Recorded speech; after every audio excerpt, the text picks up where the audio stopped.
Okay, a couple of things before I get started. It's a bit of a work in progress. I hope to expand more on this and turn it into a readable English article for the 1418 journal at a time in the future still to be determined. I've used as my data source, mostly the Squadron diary, Squadron record books, which are good and bad. The bad thing is that they don't give you a lot of details or context in which activities were taken, flights were made and everything else. I'm going to refer to the unit all the way through as, hang on, just hang on, I've lost my little button. Sorry about this, everybody. Where is it?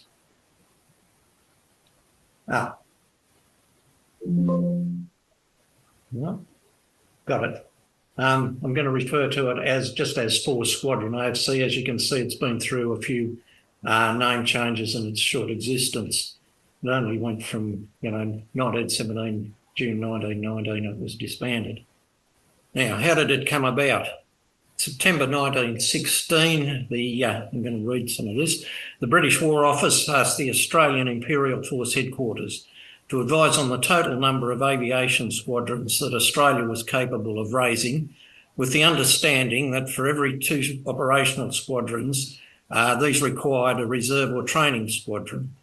The War Office's intention was that these Australian squadrons would be deployed to various fronts and would cooperate with Australian troops on those fronts, while the Royal Flying Corps would train and equip the squadrons.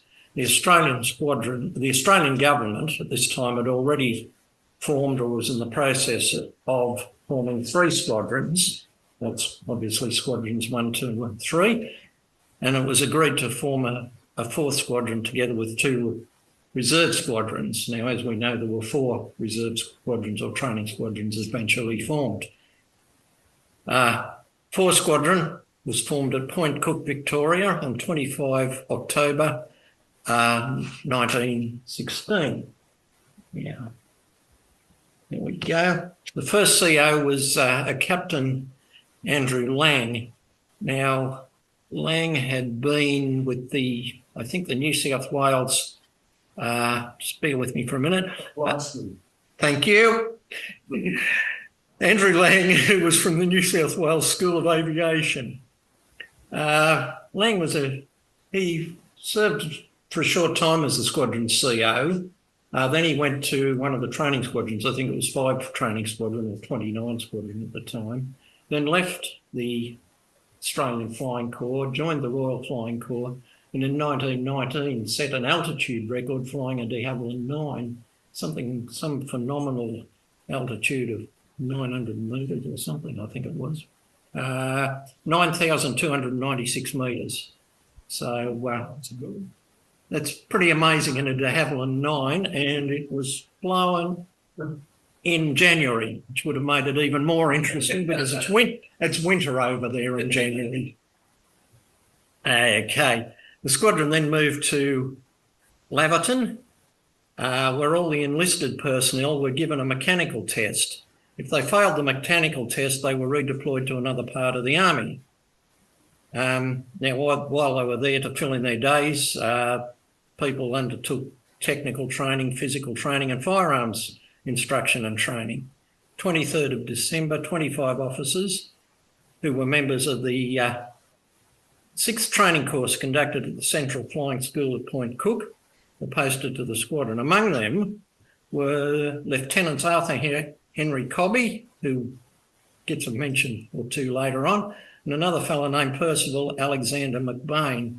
Now, McBain was the squadron's equipment officer. After the war, he went from 4 Squadron to 1 Squadron, and after the war, he joined the Royal Australian Air Force and was a member of the Air Force's 1st Air Board. So he was one of the senior officers at that time, probably, next after Williams and Goebel. Now, during late December, early January, all officers attended the CFS daily and received instruction in aviation subjects, and Each of them flew dual, that is, they flew with an instructor on a Graham White box kite, sorry, and or a Morris Farman Shorehorn. Finally, 10th of January, 1917, they embarked from Port Melbourne aboard the RMS Umrah, which sailed at 1300 hours the same day. Now they continued their training on board the ship, which went on for about 3 months, and they arrived in England on the 27th of March 1917. They moved from the training camp at Perham Downs, where they first went, to Castle Bromwich, where they went quite a lot of training. Major William Sheldon was appointed CO shortly after they arrived at Castle Bromwich. Sheldon, what do we know about Sheldon? Well, he served initially with one squadron in the Middle East before being posted to 4 Squadron, and he remained there for the most of its time in Britain. He was replaced shortly before they left Britain. Now, while we were at Castle Bromwich, most of the flying training was using Sopwith 1.5 Strutters, although other aircraft were used. 21 officers were posted to various RFC units for instruction in aviation, so get a bit of hands-on flying. 90 other ranks were sent to the Central Flying School at Upavon in Wiltshire, and 33 personnel were sent to South Farnborough for instruction in radios. Sadly, during April, the squadron suffered its first fatal accident when a Corporal Clifford Ryder was killed in an aircraft-related accident near Rugby. And also, unfortunately, there were 2 other aviation-related fatalities while 4 Squadron was at Castle Bromwich. A Lieutenant Fletcher was burned to death when his aircraft crashed. There was an airman named Alfred Merritt attempted to rescue Fletcher, but was overcome by smoke and fumes and was badly burnt in the process. He was awarded the Meritorious Service Medal for his trouble. And another accident happened in September when Lieutenant Billings, who was an RFC officer attached to the squadron, fell from his aircraft after his seatbelt broke. I guess when we're looking at actual statistics for training and everything, it's 3 deaths isn't too bad, really, sad as it is.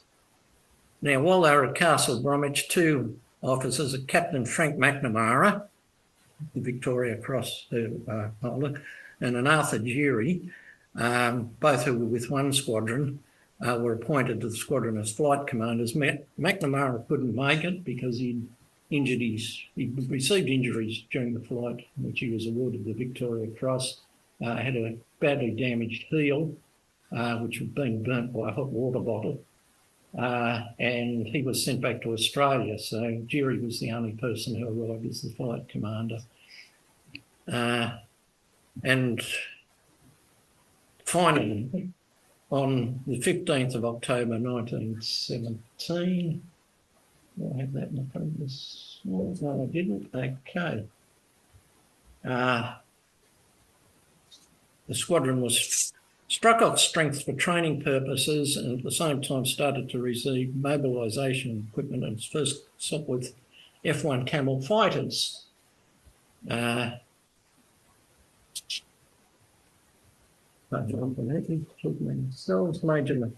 McClary was appointed CO in November. The full complement of 24 Camels was achieved by the 11th of November, and 11 days later, these aircraft started to be flown to France.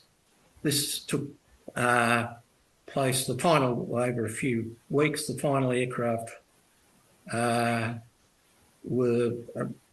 in France on the 18th of December.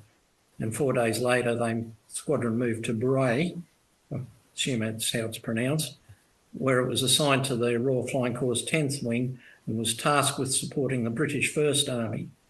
This was the support work was done by flying offensive patrols, escorting Allied reconnaissance aircraft. The In case anybody's wondering, the offensive patrol was the most common sortie flown by Royal Flying Corps aircraft since 1915. Its function was to seek out and destroy the enemy's aircraft. Pretty simple, really.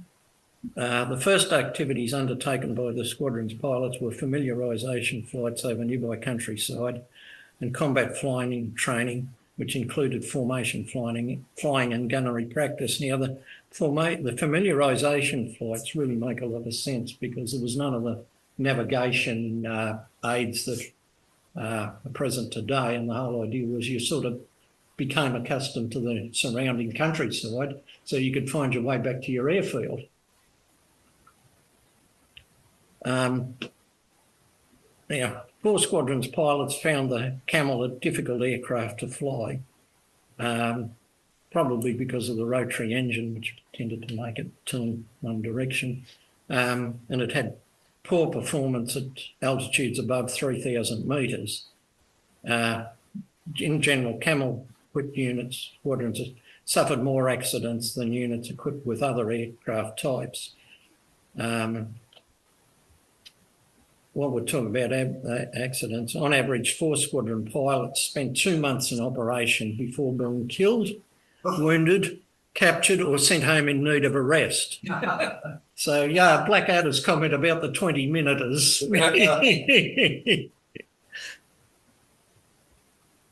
So you can understand why some of them, suffered pretty badly from post-traumatic stress disorder and all manner of other things. It must have been pretty horrible for them. Because it was flown at lower altitudes than the other main British combat type, the SE-5, the Camel was more vulnerable to ground fire, and usually because of its poor performance at high altitude, was at a disadvantage in air-to-air combats. Now, 1918 started out badly for 4 Squadron. On January the 6th, suffered its first casualties in France.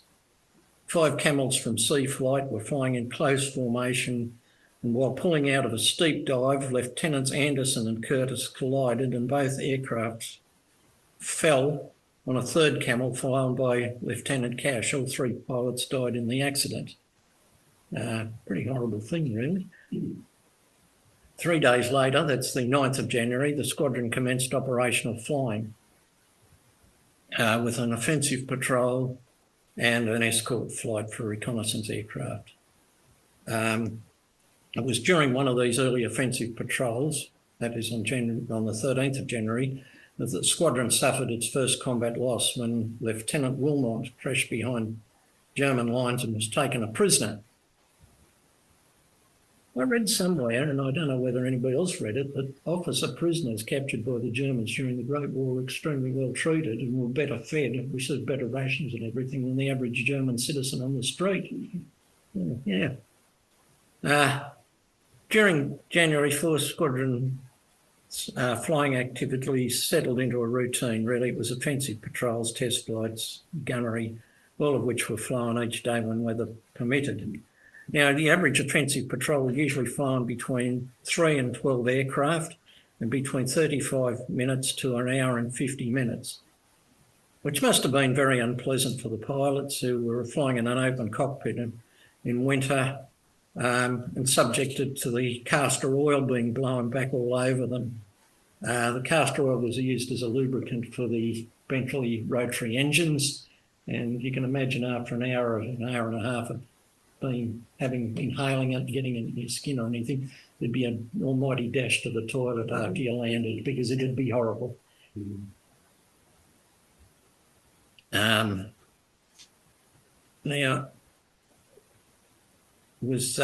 ground attacks were occasionally carried out, German trenches and things like that, but it was usually, if you had an offensive patrol of, half a dozen aircraft, it was usually only by one aircraft in the patrol. The first instance I found of this was a Captain Petchler who fired 200 rounds of biggest machine gun ammunition from 600 metres into German lines east of La Bassée, that's in northwest France.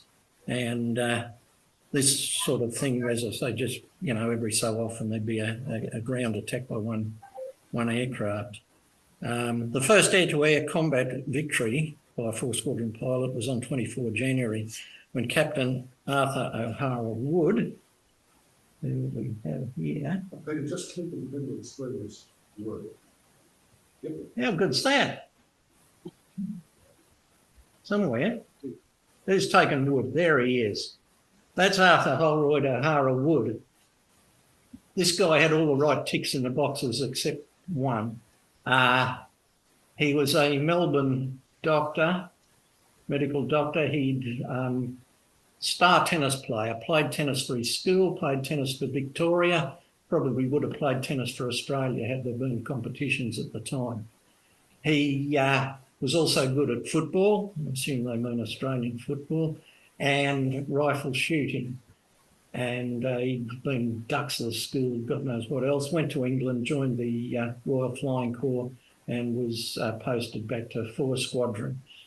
Now, Harry Cobby in his memoirs described the sort of response to O'Hara Wood shooting down the first aircraft, which was a DFW-2C biplane. And we quote here from Cobby: "The squadron had drawn its first blood, and we were anxious to know all about it, to know how it was done, but it appeared there was nothing to tell. O'Hara Wood just remarked that after a couple of bursts, the machine had gone into a spin and hit the deck. We had to guess the rest." Okay, just bear with me for a minute. I'll go back. That's McClory, who was the CEO at the time, in front of his camel. That's a camel. We all know what that is. Okay. That's Harry Cobby. I assume everybody here has heard of Cobby.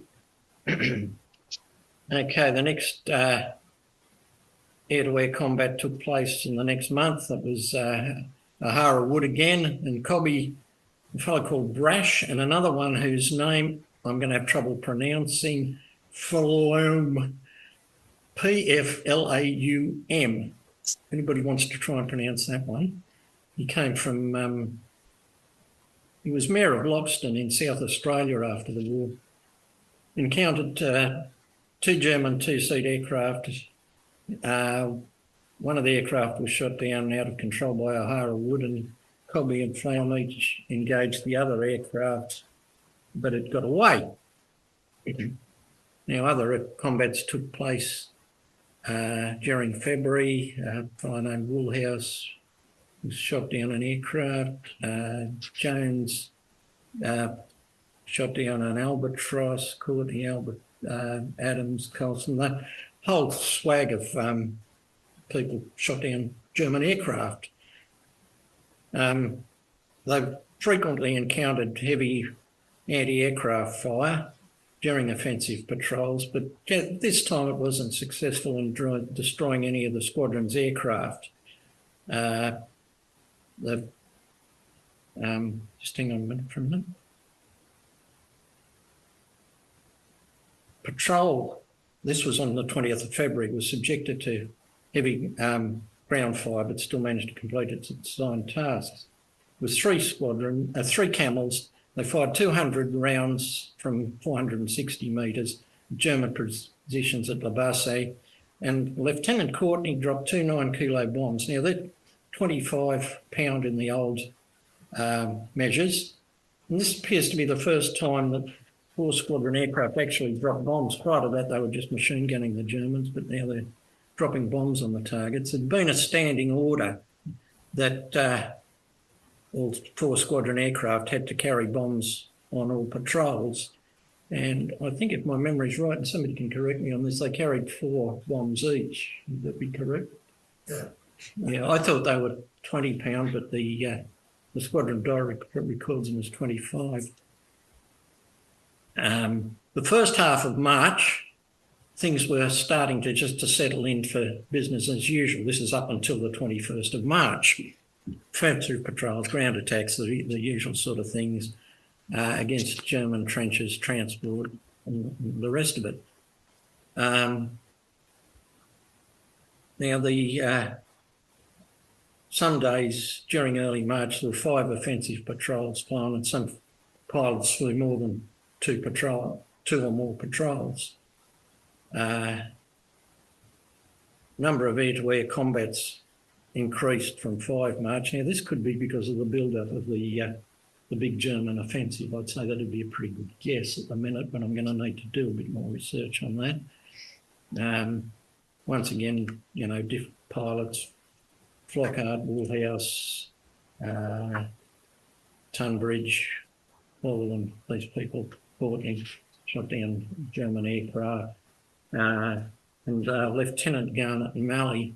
Now, Malley, I believe, was associated or related to the Whitegoods family, the wonderful people who gave us the esky. Sometime in the 1930s, he was in China and was reporting back on Japanese capabilities and everything, on the Zero Fighter and everything like that to the Australian government. It probably didn't regard him as being serious, that the Japanese couldn't do those sort of things. Right now, we get to the 21st of March, Operation Michael. Massive artillery barrage, approximately 3.2 million shells were fired during the first day. First 4 hours was something like 1.6 million. The first 4 hours or something fired 10,000 guns, and mortars, artillery pieces, the whole works. Phenomenal. This was started at 4:40 in the morning. 9:40, the first German infantry had started their attack behind a creeping barrage.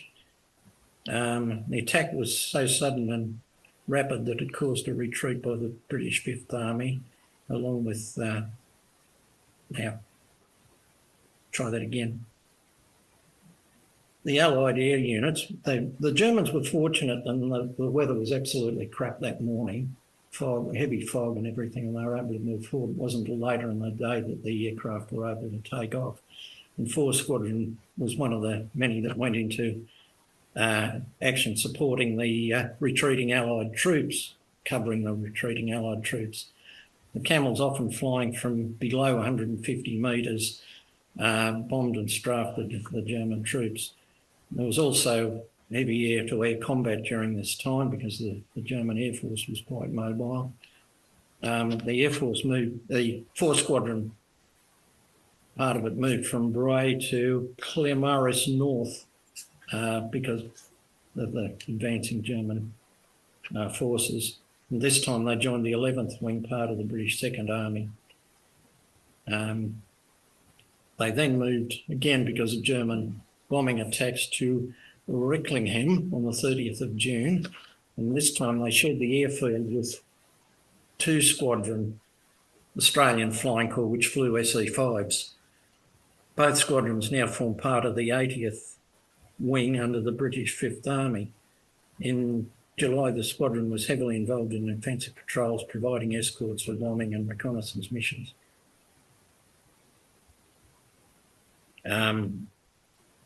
First day of the German Operation Michael, Cobby shot down 2 albatrosses, flying as part of a offensive patrol. Lieutenant Florm and Robertson each shot down an albatross. An unknown 2-seater was shot down by Tunbridge. Malley shot down 2 albatrosses the following day. So yeah, the air-to-air combat was fairly severe at that time, and that continued pretty much for the time of the German offensives, which ran out of steam around about July. There were several. There was Michael, there was Georgette, there was Blucher, there was Gneisenau, something. They followed one after another, but they failed to gain what would have been a major target for them, and that was the British supplied depot at Amiens. Had they succeeded in getting there, I think things would have been very different. Now, where are we? Sorry. Yeah. Just sit on that, talk among themselves again. Now, Cobby was in action again in April. He shot down an albatross, and Lieutenant Watson and Captain Patchler also got albatrosses during April. We come to May. This is, as I said, the problem with the using the squadron record books. You get a sort of a day-by-day accounts, which probably, once again, it's sort of out of all context as what's happening. During May, Lieutenant Jeffrey scored an albatross and two albatross, one day, one after another.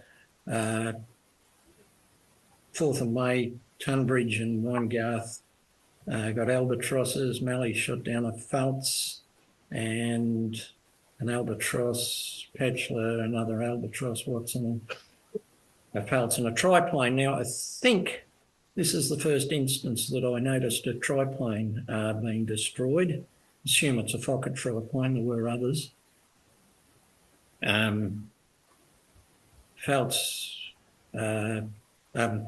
Smallwood had a Phelps. Now, 14th of May, Malley flew the squadron's first successful special mission. He shot down a two-seat aircraft which had been sighted over Allied lines. Special missions were usually flown when a German reconnaissance aircraft was flying over the Allied lines. The Allied Army commander of that sector sent a message to the nearest airfield and fighter aircraft were dispatched to destroy the German aircraft. Other occasions when 4 squadron pilots flew special missions, the German aircraft, if and when it was sighted, usually escaped by flying back over the enemy-held territory. Although you might reckon that even that sort of special mission was sort of profitable because it had at least driven the German aircraft away from what it was doing. So, you know, they missed out on that bit of reconnaissance and they'd had to send somebody else up. There was an interesting, and I say interesting because this was interesting, special mission was flown by McClary on the night of the 18th of May. And of all things, he attacked a Gotha bomber. The attack was unsuccessful because McClary's camel was illuminated by a searchlight beam and he was unable to see anything. After escaping the searchlight, he escaped another Gotha, firing a long burst from behind. The rig gunner returned fire, but once again McClary was illuminated by a searchlight and broke off the combat, allowing the Gothas to escape. Lieutenant Martin had better luck the same day when he destroyed a German triplane. And 3 of the squadrons destroyed a German aircraft each on 20th of May. The Phelps by Lieutenants Nelson and Pate, a 2-seater, either a DFW or an LDG by Lieutenant Nolan. Lieutenant Cobby shot down his first German balloon in flames on the 21st of May. 2 more balloons were destroyed, one each by Cobby and Watson during that month. Now, the balloons were used by both the Allied and German forces during the Great War, and their main purpose was to observe activities on the other side of the opposing army's lines and to direct artillery fire. Attacking balloons was a hazardous activity for the Allied pilots, as the German balloons were heavily defended by anti-aircraft artillery, machine guns, and German fighters often patrolled the skies above, waiting for the balloon to be attacked. Now, some Cobby. Just talk about, oh, lost him again. Click on the screen. Roy King was a motor mechanic from Bathurst, New South Wales. He was the 2nd highest scoring fighter ace. He joined the Royal Australian Air Force, died sort of suddenly during the Second World War. And Kingston McClary, brother of Wilfred Ashton McClary. Both of them changed their names to avoid confusion. Both were from South Australia. Kingston McClary joined after the First World War, studied engineering in Britain and joined the Royal Air Force, served during the Second World War, wrote a few books on air power and lived until 1972. Wilfred Ashton also joined the Royal Air Force and died in an aircraft accident in North Africa in 1943, I think it was. Claims is the 3rd highest scoring fighter ace with 4 squadron. Now, don't know whether any of his relations are here present today, but there's been doubt cast over some of his claims. Even George Jones in his brief autobiography mentioned that McClary was a funny fellow who preferred to fly by himself. So who knows, he wouldn't be the first one to have made dubious claims. Now, back to balloons. The Germans and the British booby-trapped observation balloons, and this is nasty. This was done by placing a very large quantity of explosives in the balloon basket, together with a couple of dummies who looked like balloon crew, and then allowed it to ascend to the normal altitude for observation tasks. When a hostile aircraft approached the balloon, the explosive was detonated by an electric charge fired by the ground crew, and the aircraft was destroyed by the explosion. Apparently this was a rather commonplace sort of thing. And just to digress, even W.E. Johns mentions it in one of his Biggles books.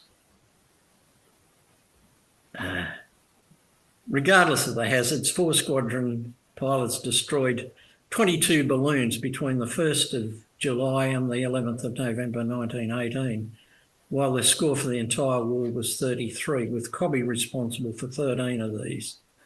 There were instances where balloons were not destroyed during an attack but were hauled down by the ground crew, and I think it'd be reasonable to assume that this was probably not a bad thing either, because it delayed their observation activities. They had to drag it down and then put it back up again. They were difficult things to shoot down, apparently, because the bullets would go into them. Unless they had incendiary rounds, there wasn't much really they could do other than, you know, if it goes down, they patch it up, send it back up again. May 1918 was a bad month for 4 Squadron in terms of pilot losses. 4th of May, Lieutenant Wright, who was actually an RAF officer attached to 4 Squadron, flying part of a 5-aircraft offensive patrol, was attacked by 7 German fighters. He was shot down in flames, obviously died. Lieutenant Barry, on the 11th of May, went missing after being seen engaged in aerial combat near Armentières. 3 days later, Lieutenant Sinclair, another RAF pilot, and Lieutenant Smallwood engaged a German observation aircraft and were attacked by 3 Albatross fighters. Sinclair was forced down and was taken prisoner. Another 4 Squadron pilot, 2nd Lieutenant Rintoul, became a prisoner of war on 2 June after being attacked by 2 Albatross fighters. Lieutenant Martin was killed in action when he was attacked from above by a Pfalz and crashed in no man's land on the 12th of June. The same day, Lieutenant Kingston McClary shot down his first of his 21 kills. Yeah. It's, an unhappy time. McClary described June 1918 as the squadron's most successful month since it had arrived in France. During that month, 23 German aircraft and 5 balloons had been destroyed. 10,286.7 kgs of bombs had been dropped and 17,100 rounds of ammunition had been fired at ground target. The target that received the most attention from the squadron's bombs was the town of Bac-Saint-Maur on the Lys River. Must have been an important German garrison or something there at the time. 4 Squadron flew escort flights for 7 and 53 Squadrons Royal Air Force. They were both flying RE-8s. There was one unpleasant, for the balloonist anyway, incident on the 1st of June when camels attacked German balloons. 3 were forced down, but bullets from Lieutenant Watson's machine guns, this is horrible, cut the balloonist's parachute cords. Must have been an accident, as he jumped from the balloon basket and the unfortunate observer fell to the ground and we assume died. At the end of that month, hang on, I'm repeating myself. Cutlack wrote that a friendly rivalry had grown between the 2 units over the number of German aircraft destroyed, and this rivalry increased when both squadrons were based at the same airfield. Now, it was also during June the first cases of Spanish influenza were reported among squadron personnel, and this is pretty much across the board for all the British Army at the time that the influenza outbreak started, and it spread pretty quickly and was killing quite a few people. I haven't found as yet any reference to anybody in 4 Squadron dying from it, but, you know, if cases were reported, then they may well have died. We'll have to follow up on that one.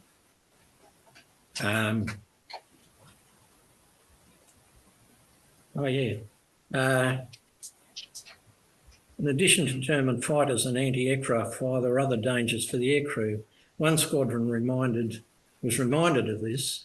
Lieutenant Watson, he was flying part of an offensive patrol on 29 June when he observed a German aircraft being blown to pieces after it was hit by an Allied artillery shell in flight.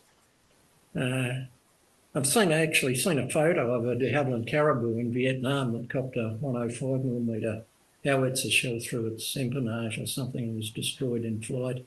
So it can happen. Friendly rivalry between the 2 squadrons would have increased in July when it became known that 4 Squadron had established a record for the number of German aircraft destroyed in a month. That's out of the whole Royal Flying Corps. During that month, a squadron pilots shot down and sent down out of control 29 aircraft, 8 balloons, and 7,498.92 kilos of bombs were dropped. The squadron was commended by the officer commanding 103 Squadron and the 80th Wing RAF. The commendations resulted from an operation in which 6 Camels, led by Lieutenant King, escorted a similar number of de Havilland 9s, which were conducting a bombing raid on Amantea. The bombers were attacked by 19 German fighters, which were engaged by the Camels. The outcome was that 3 German fighters were shot down with no loss to the Allied fighters nor bombers. The Camels remained with the bombers until they returned to their base. Right, now one of the more significant operations occurred mid-August 1918 with the bombing raids in the German airfields at Lom and Olbudin.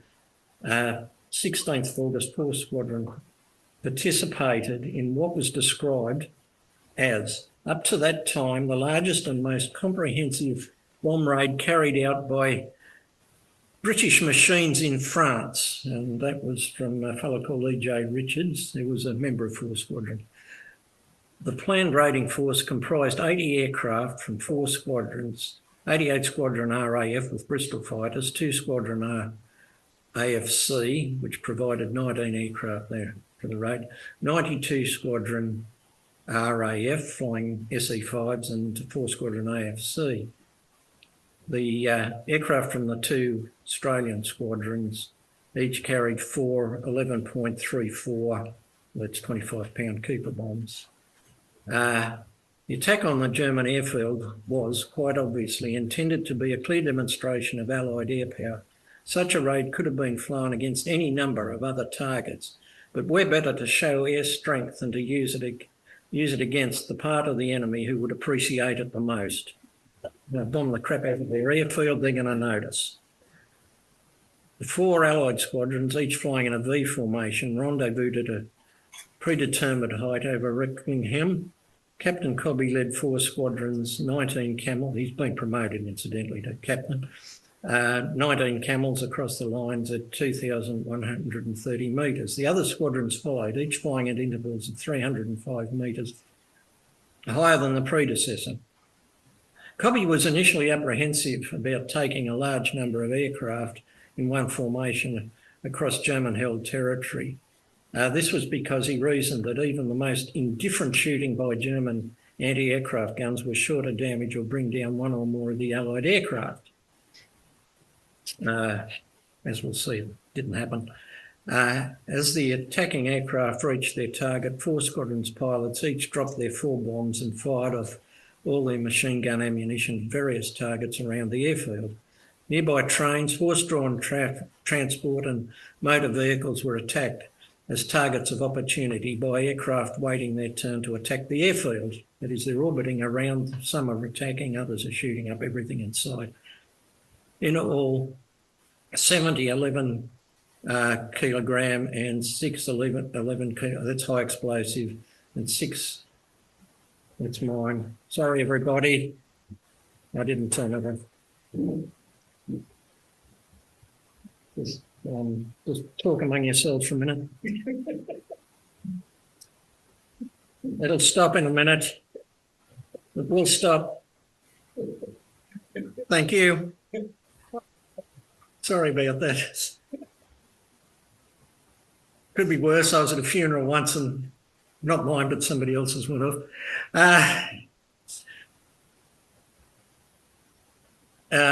Phosphorus bombs were dropped mostly from an altitude of about 61 metres, and 9,550 rounds of ammunition were fired from altitudes between 15 and 305 metres. And 15 metres, it's pretty low.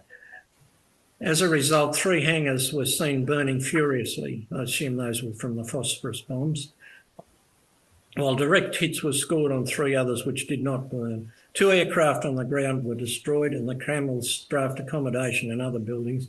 One of the 4 squadrons, Jones described it in his memoirs.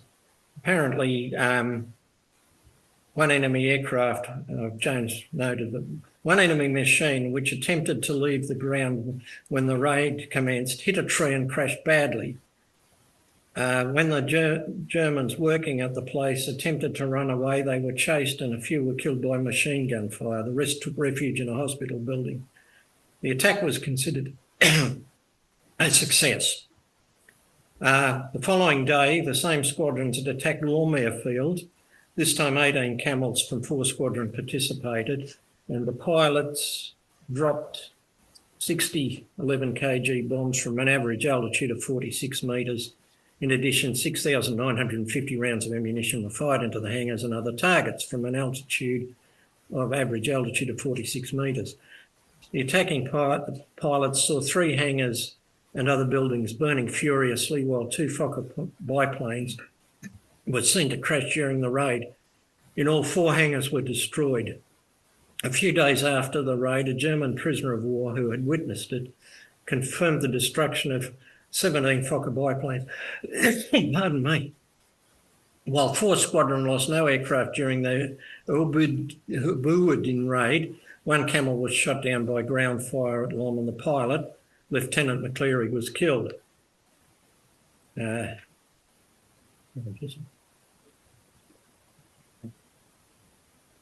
King, Harry Cobby. Hang on, I'm going the wrong way. Sorry, everybody, wrong arrows. That's the Camels at Bruay. This is getting bombed up for the start of the German offensive in March, which was talked about now. We haven't got there yet. Both attacks were successful, not only in the immediate destruction they caused, but also in their long-term consequences. At first, there was a strong aerial response from the German Air Force, but by the end of August, the success of the 2 attacks combined with the ongoing combat losses forced the Germans to move the majority of their Air Force units to sites east of Lille, thus reducing their ability to contribute to the land battles. Nevertheless, 4 Squadron claimed 24 German aircraft destroyed during August 1918. There was no other action of the scale of the airfield raids for the remainder of August, and 4 Squadron spent the rest of the month doing their usual ground attacks, military patrols, etc., etc., etc.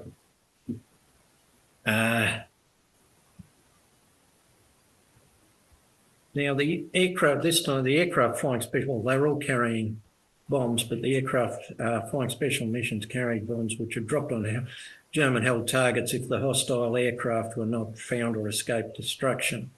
On occasions, the bombing produced unexpected results, such as that which occurred on 19 August 1918. Cobby and Watson flew a 1-hour special mission during which no German aircraft was sighted. Instead, they dropped 4 11 kg bombs on a supply dump.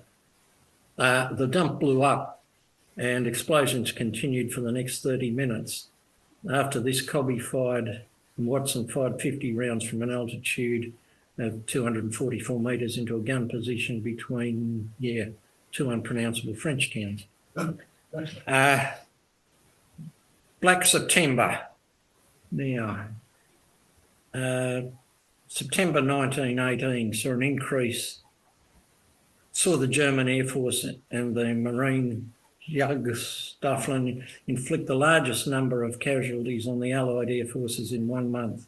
While 4 squadrons suffered losses in terms of pilots killed, injured or captured, their pilots were responsible for the destruction of a large number of enemy aircraft and balloons.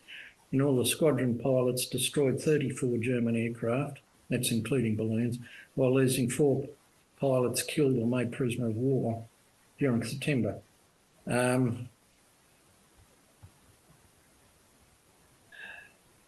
The squadrons remained at Recklingham until the end of the month and operated on the 5th Army front between Armentières and Lens.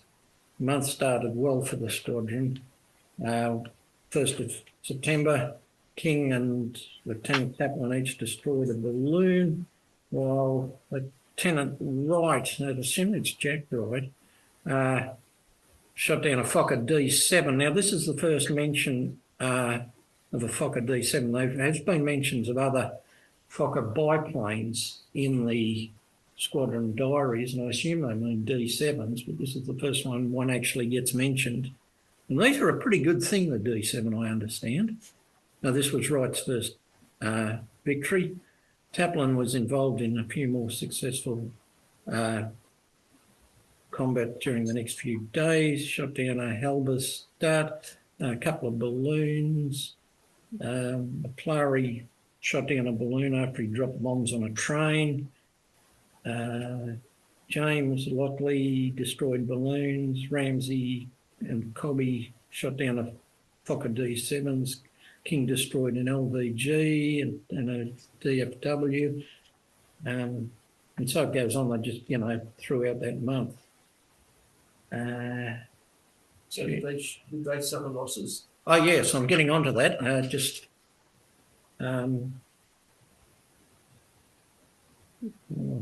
hang on a second. Just bear with me for a minute, please, Des, and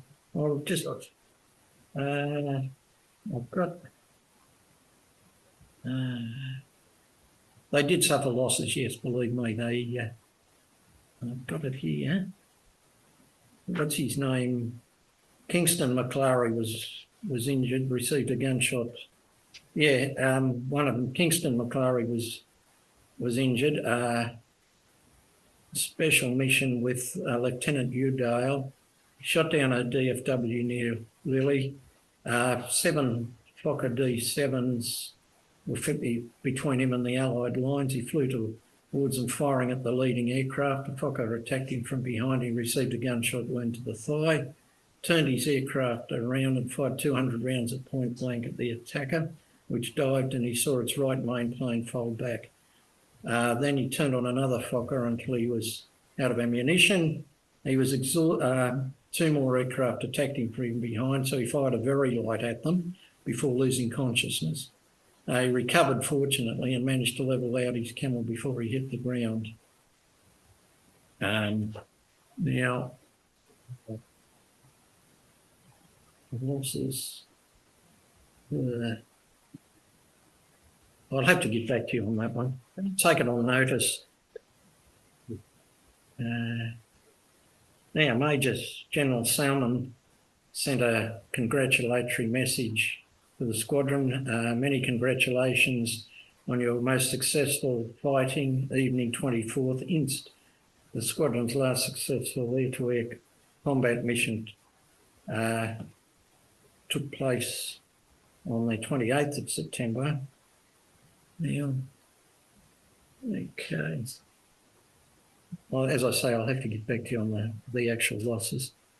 But yeah, I think there was 4 aircraft compared to the number of Germans they shot down. It was a pretty good ratio. It was pretty good ratio, really, and the Germans were by this time flying Fokker D7s. So Yes. yeah. Okay. Now the big change, or a big change, came during October.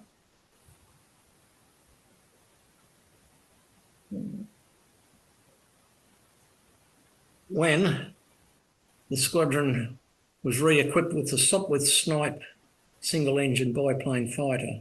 First of these 6 aircraft were ferried to the squadron on 3 October, another 6 that arrived on the 4th.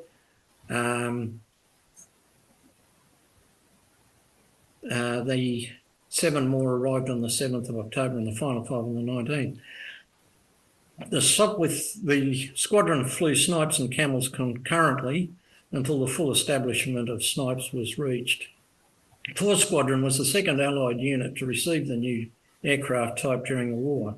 It was claimed that 4 Squadron received the Snipes because of the splendid results the squadron had achieved during its 9 months of operation over the battlefield. Pretty good. First offensive patrol with the Snipes was flown on the 8th of October. 6 Snipes patrolled the area between Menin, Lille, Douai and Lens. The squadron diary records that the pilots were impressed with the new aircraft, and yet they didn't like the Camels when they first got them. And I always thought of these things as just sort of being an upgraded Camel, but who knows? Now, and so they were still flying Camels. They're still shooting down German aircraft with Camels, and I'm just trying to find. Now, just go back. For a minute, we'll go back. Whoops, lost you. The LVG.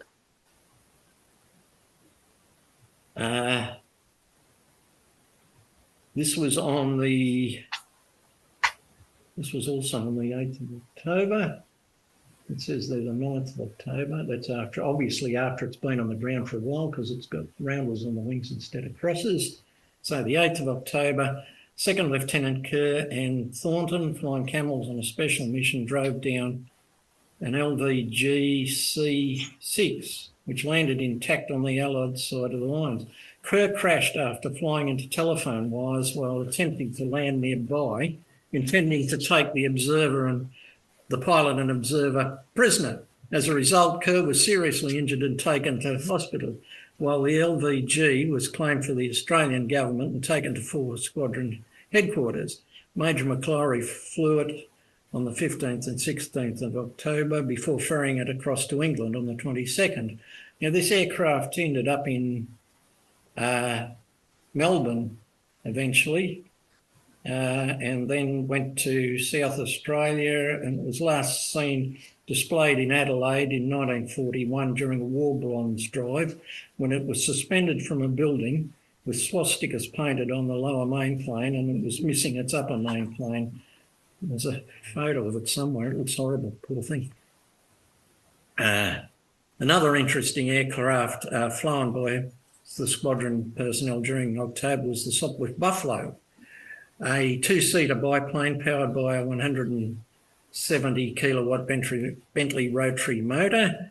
Buffalo was flown to Cerny, which, do I have there somewhere? No, back we go.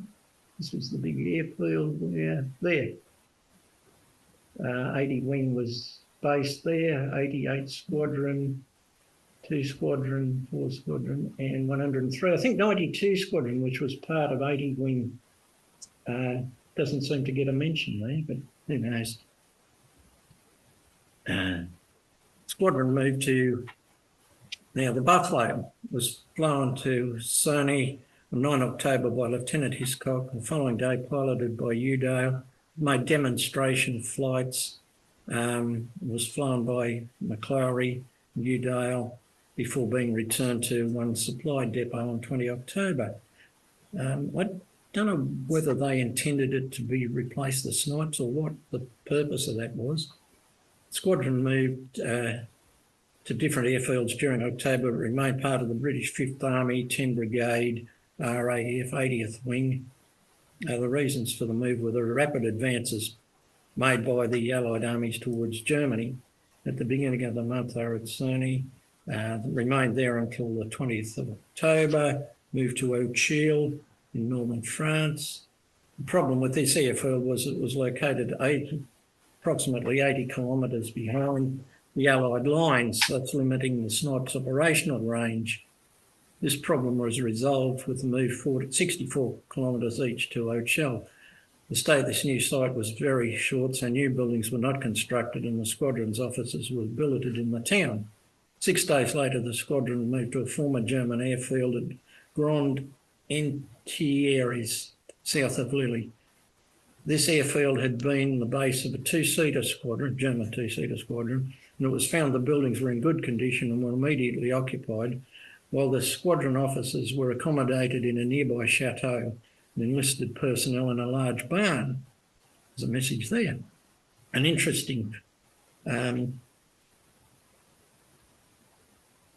just hang on a minute. An interesting feature of the aerial combat during October was the large number of aircraft that were frequently involved. On 18 October, a formation of over 60 Allied aircraft of the 80th Wing, SE-5s, Bristol fighters, de Havilland 9s, bombed Tournai, while 4 squadron flew offensive patrols comprising 17 aircraft, 16 snipes, and a Camel piloted by Colonel Strange. Now, Louis Arbon Strange, Colonel Strange, he was the CO of 80th Wing, and he flew along on a couple of these raids flying a Camel while everybody else was flying snipes. Strange has the reputation of starting ground strafing by fitting a Lewis gun to a Abro 504K and flying it at German troops and shooting them. And I think he also used it for air-to-air combat.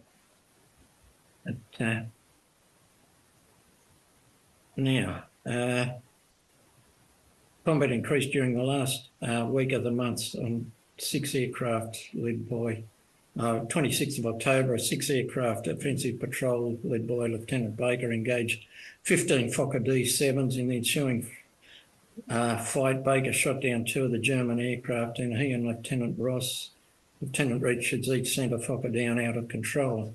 Baker, flying a special mission the following day, shot down another Fokker, and the squadron score of German aircraft was increased on the 28th of October when 10 aircraft offensive patrol accounted for 6 Fokkers. Baker shot down 1, another one out of control. Palliser shot down 2, Major McClary and Captain King each shot down 1 aircraft each, which is quite amazing because, we're a couple of weeks away from the armistice and there's huge numbers of large numbers of German aircraft getting into the air and still fighting quite seriously. F.N. Cutlack wrote that the 29th of October saw one of the greatest air battles of the war. An offensive patrol of 15 aircraft led by King flying east of Tournai in the early afternoon met approximately 60 Fokkers. 5 of the German aircraft attacked King, who spun away to avoid them, and as he levelled out at a lower altitude, found an LVG, which he destroyed. The rest of the patrol engaged in combat with the Germans. George Jones destroyed 2 Fokkers in rapid succession. Palliser destroyed 2 and sent a third down out of control. Lieutenants Baker, Ross, Sims and Lamphra destroyed a Fokker each, and Thornton sent 1 down out of control. Unfortunately, Lieutenant Sims was shot down and killed during this combat. Bad luck, so close to the end of the war. The German airfield at Rebay was the target for another Allied mass bombing raid on the 30th of October by 2 squadrons, SE-5s and RAF de Havilland 9s, escorted by 11 snipes led by Captain King and a Camel piloted by Colonel Strange again. During the course of the raid, 51 bombs were dropped and these destroyed several hangars, while 3 LVGs were destroyed on the ground. Strange dropped 4 bombs on the hangars and fired 300 rounds at motor transport at the airfield. In addition, he sent down a Fokker out of control. Approximately 35 Fokkers arrived over the airfield during the bombing, and 4 Squadron met them near Luzi. I suppose that's how it's pronounced. King shot down 2 of the German aircraft and sent another down out of control. Baker also sent one down out of control. Lieutenant Theskalthik and Second Lieutenant Wilkinson each destroyed a Fokker. The squadron lost 1 snipe, piloted by Kilsby, who made a crash landing in German-held territory and became a prisoner of war. Captain King, Elwyn Roy King, was the top scorer in snipes of the Allied Air Forces. Then again, if there's only 2 squadrons, it's flying anyway. The airfield raid and associated aerial fighting was recognised by the Allied High Command. General Salmon praised the 80th Wing in a signal dated 31 October. My very best congratulations on yesterday's fine work. Major General Brudenor White, an Australian general, sent the following letter to the 10th Brigade RAF. I am asked to convey to you, let's start again. I am to ask you to convey to all concerned the Army Commander's appreciation of the gallantry and dash displayed by the 80th Wing, 2nd and 4th Squadrons AFC, 54th, 88th and 103rd Squadrons RAF in the offensive patrols and combined attack on Ribay Aerodrome on 29 and 30 October. Will you please convey his congratulations to all on their success achieved? Okay, the German army is now retreating seriously, and the final major air battle of the Great War was fought on the 4th of November. The aircraft of the German Air Force appeared in large numbers, and 4 Squadron was involved in the combat. A patrol of 4 snipes led by Lieutenant Cato joined 4 RAF SE-5s, fought with 7 Fokker D-7s. Cato sent 1 down out of control, but 4 Squadron lost 2 aircraft, 1 piloted by Goodson, who was hit by anti-aircraft fire and crashed in a canal at Tournai, while Lieutenant Rhodes was shot down. Both pilots were taken prisoner. One assumed they would not have endured captivity for very long. Later in the day, 16 snipes led by King, escorting DH-9s returning from a raid on the airfield at Watini's. When it was noticed, the formation was pursued by 12 Fokkers. In the combat that followed, King destroyed 1 Fokker and sent another down out of control. Jones destroyed another. Lieutenant Wilkinson sent 1 down out of control. Unfortunately, 4 Squadron lost 3 pilots. Captain Baker, Lieutenants Simmons and Palliser were all killed in action. The last operational flight took place on 9 November, 2 days before the armistice, when the snipes flew 2 escort flights for 2 Squadrons SE-5s, which bombed and strafed German road transports, an anti-aircraft battery,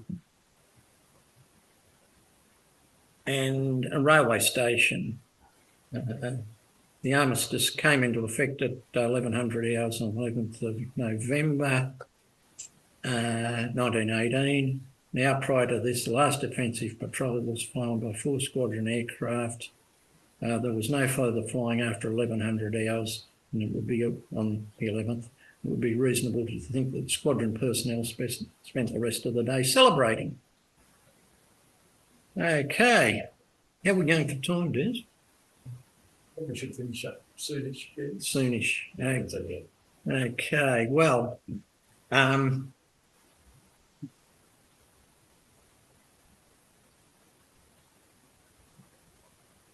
we go into Germany.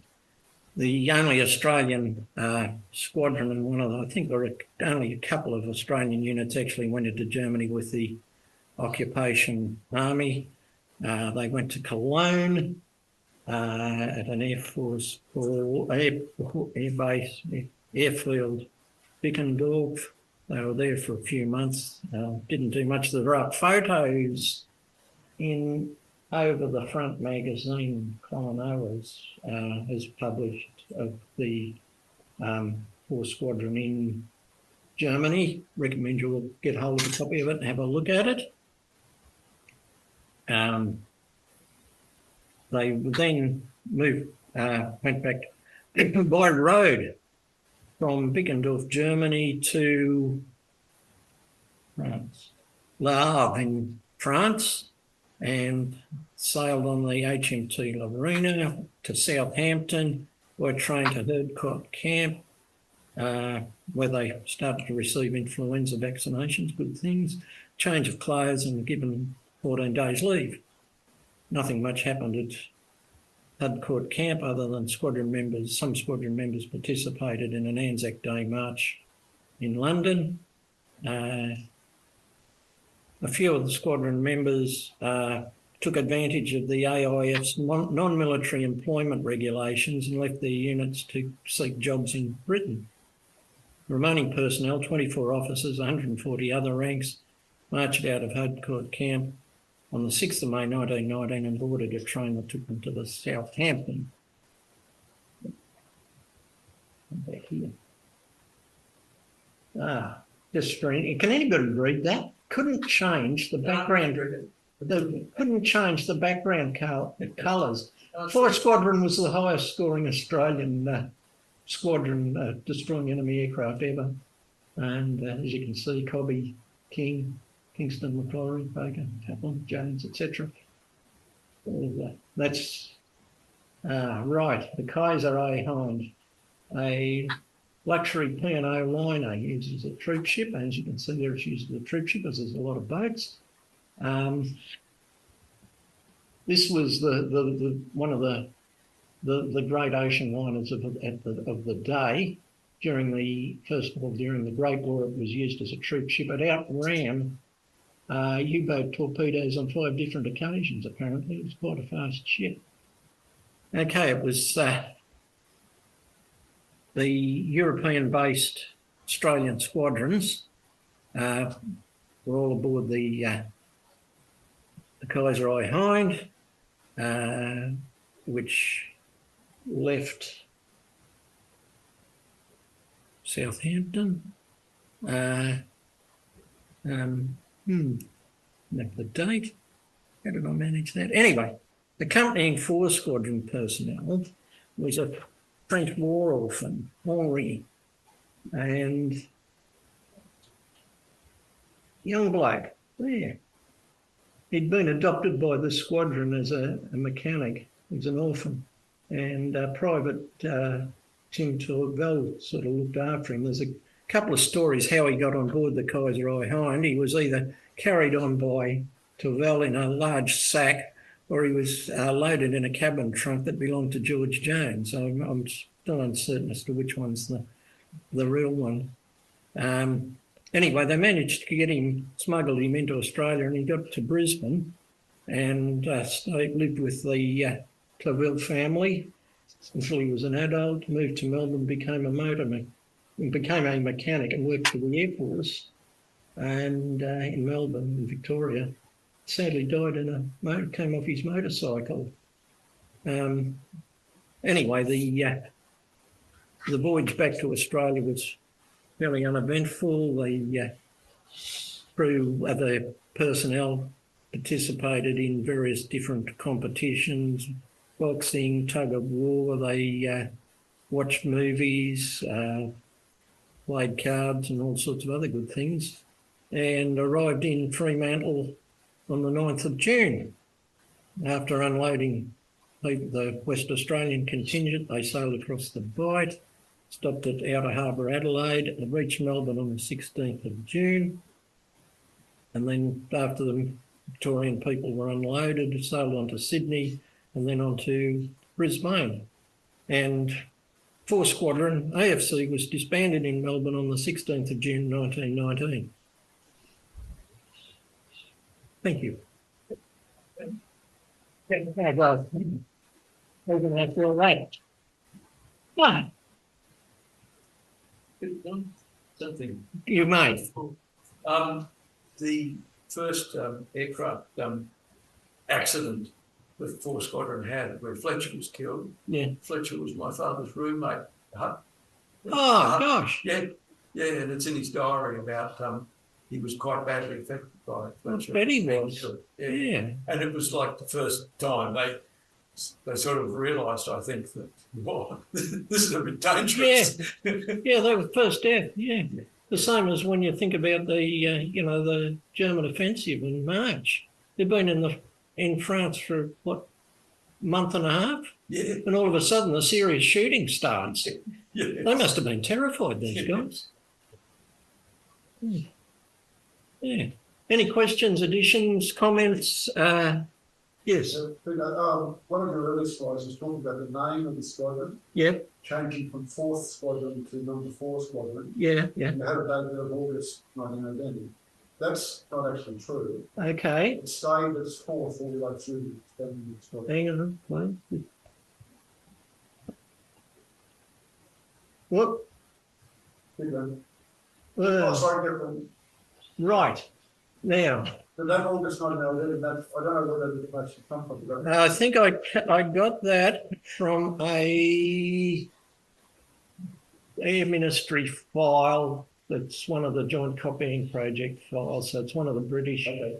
If you look at their war diary, it's right through December 1980, it's still 4th. Oh, right. Okay. Okay.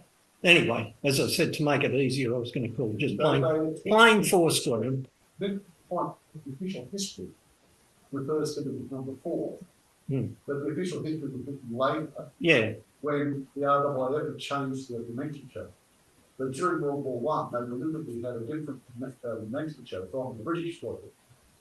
So number 4 RFC or RAF was different from 4th Squadron AFC. Ah, got it. Yeah. Thank you. I have looked at King today Yeah. and realised that, like many men who went on to fly with the AFC, he started with the light horse. Yep. But he reached Egypt well after the Gallipoli campaign, transferred to the Royal Flying Corps as an air mechanic, employing the skills he'd learned before the war. Yeah, he was a big man. Apparently, he was 6'3" tall. Around. Yeah. And when he got the snipe, he realised ergonomically he was better positioned to operate that aircraft than the previous Sopwith Camel. And he scored 7 kills in a matter of weeks. Yeah, because with the snipe. He loved that aircraft. And other pilots may have, because it had a spacious cockpit.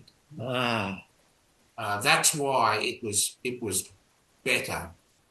The snipe was in limited production. Yeah. There would have been many more in 1919, I suspect.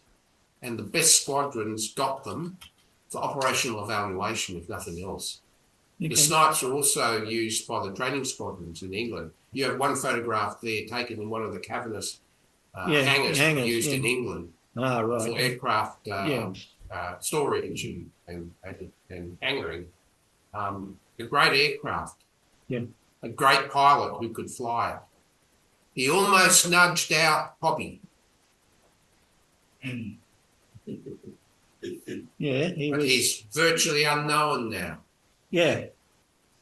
He got into motor racing or something after the war, and then the start of the Second World War, he joined the RAAF. But he liked to restore Rolls-Royce and Bentley cars between the war. Ah, right, okay. His hobby was actually to race them. Yeah. He had a company that imported and assembled engineering equipment. He tried his luck in aviation, but gave that up in 1921 to become a businessman. And he married in 1925 his sweetheart. Oh, good. And he had a good life. Yeah. He was called up in the opening months of the Second World War. He thought he could fly. He couldn't do that. He caught an illness and he died. Yeah. suddenly. Yeah, he died quite suddenly in Wagga or somewhere down there. Yeah. He was going to take up Point a Cook. little bit of a point.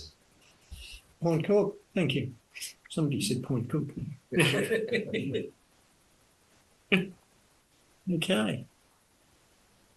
Oh, Oh yeah. Just over here we've got a camel that's in the part of the collection made by somebody. I don't know what scale it is. It's 132. 132. Yeah. it's beautiful. B74112, and it's a 4-squadron camel, Yeah. and it's it had very limited history. Yeah, I'll bring it over. Peter, quick question. What happened to the LPG after 1941? Disappeared, probably destroyed. That's the camel. I'll put it down. Yeah, there we are. I just It's thought I'd beautiful. show the people on the screen. It's absolutely beautiful. It's a great model. It's a great model. that one's scratch built, it's not cute. Yeah, it's definitely scratch built. You can tell. Yeah, it's a fabulous model. Somewhere at home, I've got the wing nut wings camel. Yeah, no, it's a great one. Oh, that's And Gareth looked up its history, which Was fairly short. Fairly Lived in middle of March 1918 and written off after the crash on 20th of April 1918. didn't last long. Well, Right, well, thank you very much. That was most enjoyable, oh, thank you. informative. Thank you. Gosh. We look forward to seeing it as an article in the journal. Ah, it'll take a while, but it will be wonderful. Yeah, I've got to start thinking about getting a train. Oh, that's okay. I'll just say goodbye to everybody and Message. we're finishing up now, everybody. Thank you very much. I'll Just finish a up. quick aside, Des, for everybody. A quick aside, yeah. I visited Harbour Aerodrome in 2022. Yeah. It is still not built out. It is actually, there's a harvest on it. And the people of the local area who happen to be in the local historical committee were absolutely surprised that I had photos, and they had no idea that there was a German aerodrome that had been bombed by the Australians there, but they know now. When I met them. So just to show you, for those who can see, you can see the aerodrome's been bombed here, and their house is just down here. So we walked up and could look across the railway line. Anyway, that's as close as I got. You can stop.